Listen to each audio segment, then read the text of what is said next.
fasllik. Lekin onamiznikichi ehtiyot qiladi bechora ona. Ana bizda o'sha imomlarda malaka oshirish bo'lardi, Samarqandga borardik. 2 oylik o'qish edi, 4,5 yilda navbat kelardi bizni Marg'ilonga. Shu navbat kelib Toshkentga borib, Toshkentdan Samarqandga ketadigan bo'lib, mashina kutib tursam, bir Captivaga o'xshagan jipda bittasi keldi-da. Samarqandga bitta odam bo'lsa yuraveramiz. Bitta bilan yuraverasangiz, ha, menga boshqa odam kerak emas, bitta odam bo'lsa bo'ldi. Eshikni ochib men chiqaman, chiqyapsam, bitta sharti bor. Nima shart? Gaplashib ketamiz. Ha, bo'ldi, yaxshi bo'ldi. Yo'lda ketyapmiz. Gapdan gap chiqib, qaytlisiz, ha, Samarqandlikman. Bir ikki og'iz gapirib, o'zini gapirtirib qo'ydim, ketyapti dedi gapirib. Aytayaptiki, biz yoshligimizda onamiz tirik, otamiz o'tib qolganlar. Onamiz bir ikkita o'g'ildi deb birovga turmushga chiqmaganlar. Meni shu bolam o'qimishli bo'lsin, poytaxtda ishlasin deb 1 oylik o'quv maktablar bo'lar, o'sha yerga berganlar. Pulini to'lab turib, usti-boshini nimasini qilib tursa, o'qiverardi. Shu joyda o'qidim. Onam bo'lsa, qo'ni-qo'shnilarni kirini yuvib, ovqatini yuvib berib, xizmatini qilib, hozirgi tilda madikorchilik qilib meni o'qitdilar. Men o'qidim haqiqatda, keyin oliy o'quvga kirdim, uylandim. Onamni 20 yil ko'rmabman deydi. O'zim bilan o'zim ish bilan bola chaqa bo'lib 20 yil onamni ko'rmabman deyapti. 20 yil o'tdi-yu, onam bilan xotinim bilan nonushtada o'tiribmiz uyda dasturxon. Dadasi, ha, ertaga shanba. Falon restoranda men gaplashib qo'ydim. Bir ayolga pul jo'natdim, chiroyli liboslarni kiyib turadi, siz borib olib kelib mehmon qiling obedga. Zakaz qilib qo'ydim. Ichim g'ash bo'lib qoldi. Nima deyasiz? Bir ayolda aytib qo'ydim, tayyorlab qo'ydim, kiyintirib qo'yishadi, tayyorlab qo'ydi, borib mehmon qilib kelasiz, mehmon bo'lib kelasiz. Menga aytyapsizmi? Ha, sizga aytyapman. Men unaqa odam emasman. Kelinlarning oldida, o'g'illarning oldida shunaqa deysizmi? Ichim g'ash bo'ldi-da dedi. Shunday nonushta ham qilmasdan ishga chiqib ketdim, shopirimni. Obedda kelish odat, tashqarida ovqatlanmasdim. Obedda kelsam, obed yana tayyor. Yana gapni boshladi. Dadasi, men alda yolg'on gapirayotganim yo'q, hazillashayotganim yo'q. Pul jo'natdim, usti-boshini kiygizib, chiroyli qilib, sizni shu nimaga tayyorlab turib, o'tiribdi sizni kutib ertaga. Borib olib, mehmon bo'lib, mehmon qilib keling. Yana do'q qildim, qayerdan bilib qoldi ekan degan ichimda bir narsa. Keldimikin? Yo, meni sinayaptimi? Kim ekan u ayol? Yana do'q qilib chiqib ketdim. Chunki qo'rqqan oldin erkak do'qon qiladi. Yana chiqib ketdim. Yana ish o'xshamadi. Qaytib kechqurun kelsam, yana kechqurunga o'qatadi ham shu gapda. Xonamga yotadigan xonamga kirib oldim. Xotinim kirdi-da, dadasi, nima tushunmaysiz? Kimligini nima so'ramaysiz? Oningizni topdim debdi. Xotin, oningizni topdim, ukangizni topdim. Pul jo'natib yubordim, oningizni kiyintirib, falon restoranga bitta dasturxon tuzab qo'yadigan bo'ldi. Ertaga borib olib, kechasi bilan yig'lab chiqdi. Onamni ko'zimni oldiga keltirdim. O'zi yemay, yedirib, mehnat, mashaqqat bilan mardikorchilik qilib meni o'qitsa-yu, meni ko'zimni ko'r qilsa bu mol dunyo xabar olmasam-da. Shunday o'ylayapman, yig'layapman, bolish qo'l bo'lib ketdi. Qani tong otsa-yu, shu Samarqandga yugursam-da mashinamda. Tong ham otish qiyin. Qo'rqyapman, o'lim kelib qolsa-chi, o'lib qolsam-chi. Tong otdi, shopirim keldi. Shu bilan ketyapmiz. Bo'l, bos deyapman. Qani endi Samarqand yaqin bo'lsa-da, bosyapti. yetib bordik. Ko'chamizga shunday kirsam, ukam stulda olib chiqib eshik tagiga. Chunki onam chidalmaganlar uyda kutib turishga. O'g'lim kelyapti meni, katta o'g'lim kelyapti. Hali kelmasdan menga ustuvosh jo'natib yoribdi. Qiynalib qolmadimikin? Bosh oyoq ustuvosh qilibdi-ya.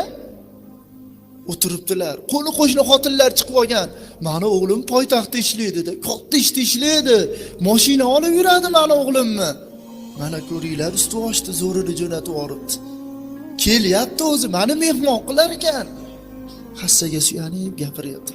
Hali xotinlar havas qilishyapti deydi. Qanday ham yaxshi o'g'illaringiz bor-a?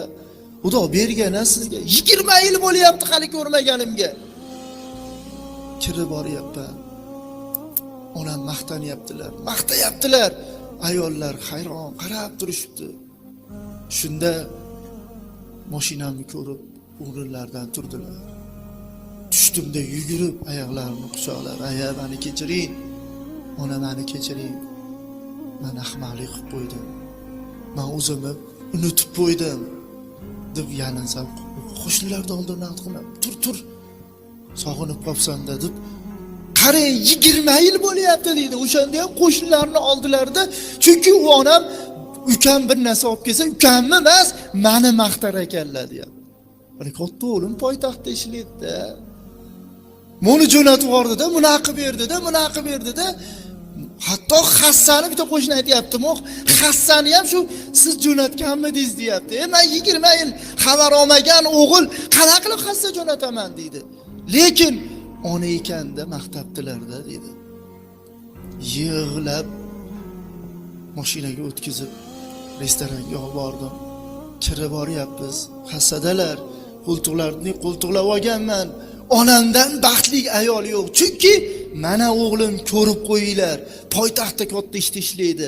Meni onasini chiroyli libos kiygizib mehmon qilgan olib kelyapti deb baralla aytgilari kelyapti.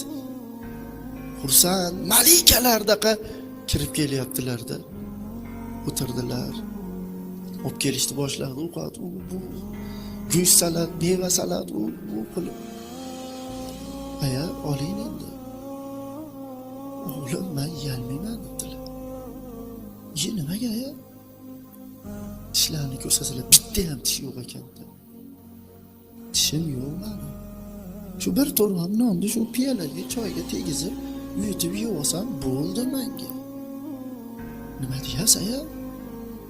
Tishim yo'q.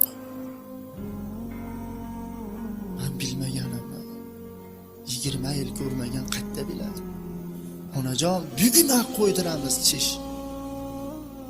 Qiynalib qolmaysanmi o'g'lim? Ana onani qarang. Ona deyapti, u aytayapti, aya, uyim to'la pul. Pul qiynaydigan holatda basma. Bugun ham sizga tish qo'ydiramiz. O'g'lim, nahot qilma, qiynalib qolasan. O'g'illaring katta, qizing chiqaradi, qon bo'lib qolgan. Yo'q, aya, nima deb o'ylamang.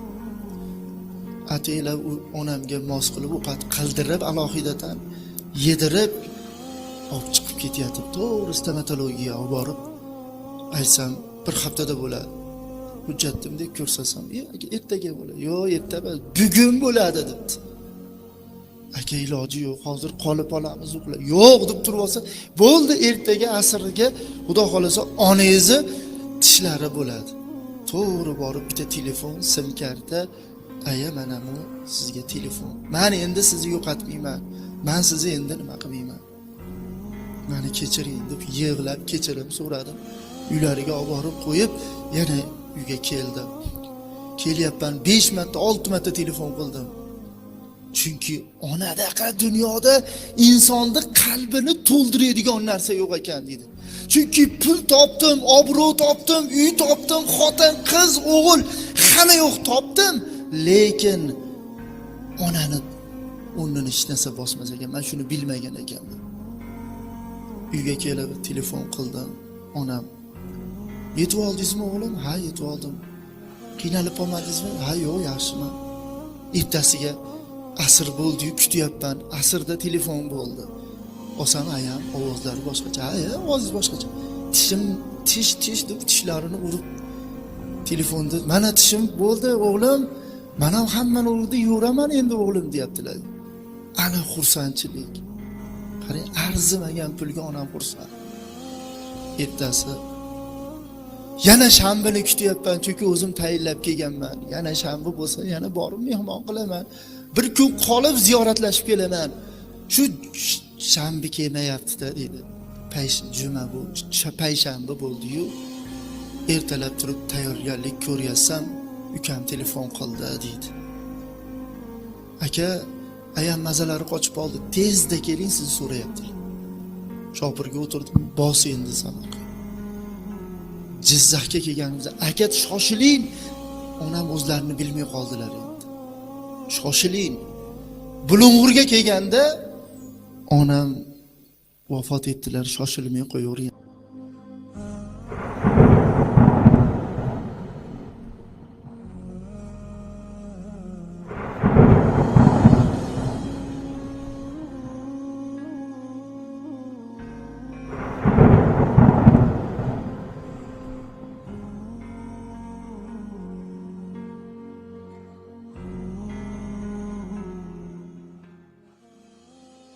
Aka bo'ldi endi. Siz o'zingizni saqlab qilib kelsangiz bo'ldi. Sizdan rozi ekanlar, roziliklarini aytib bo'ldilar. Doddim mashinada. Yoshligim hammasi borguncha ko'zim oldidan o'tdi. Kirib borib, dodib kirib bordim. Qani endi onani tirikligidagi nima? Onajon, 2 kun men yana sizni ko'rib olardim. 20 yil men o'zimni nima qilganimni bilib afsus qildim, nadomat qildim.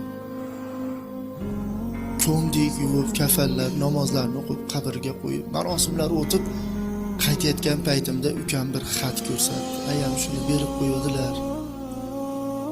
Xat konvertni ochsam, 3-4 dona ko'z yosh tushgan yozuv, o'zlarini yozuvlari. O'g'lim, men dunyoda bir ayol qanday baxtga yetgan bo'lsa, men yetdim. Men sizlarni otasiz voyaga yetkazib, bolalarim qiynalmasin deb o'zim qiynalib sizni o'qitdim, ishlatdim. Men oxirgi damda onalik baxtida vafot etyapman. Shuning uchun meni bo'ynimda qarz bo'lib qolmasin deb siz o'sha tayyorlagan restoranga, stoliga xuddi o'shanaqa ziyofat buyurib qo'ydim. Umrim yetsa mana o'sha kunga billa ziyofatlanamiz. Agar umrim yetmasa, kelin qizlarimni olib kelib, shu yerda mehmon bo'lib ketinglar, haqqimga duo qilinglar.